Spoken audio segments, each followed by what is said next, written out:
আজকে রান্না হচ্ছে সিম পোস্ত। তো সিমটা আমি অলরেডি ভাজতে দিয়েছি।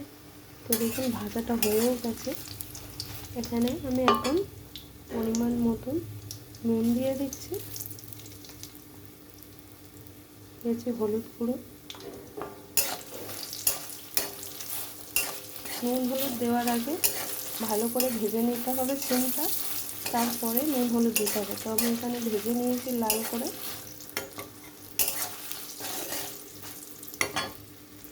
এখানে আমি বেটে নিয়েছি পোস্ত, চালমগজ আর সাদা তেল, কাঁচা লঙ্কা দিয়ে এটাকে আমি বেটে পেস্ট বানিয়ে নিয়েছি। এখানে আমি দিয়ে দিচ্ছি বাটাটা।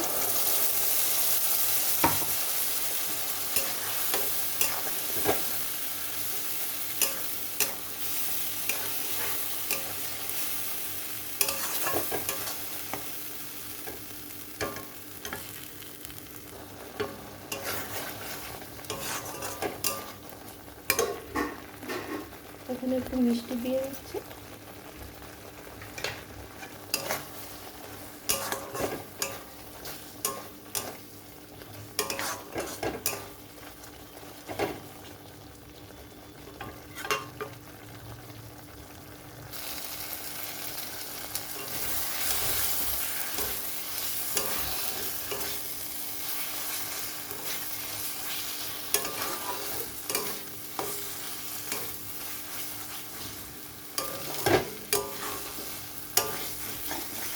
বাটাটা দেওয়ার পরে খুব ভালো করে কিন্তু কষাতে হবে, তা না হলে একটু কাঁচা গন্ধ থাকবে।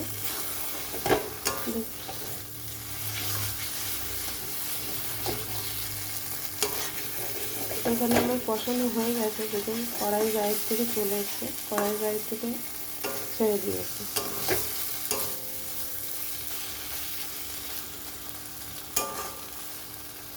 তো রান্নাটা আমার হয়ে গেছে। তো রান্নাটা কেমন লাগলো নিশ্চয়ই ভালো লাগলে কমেন্ট করবে।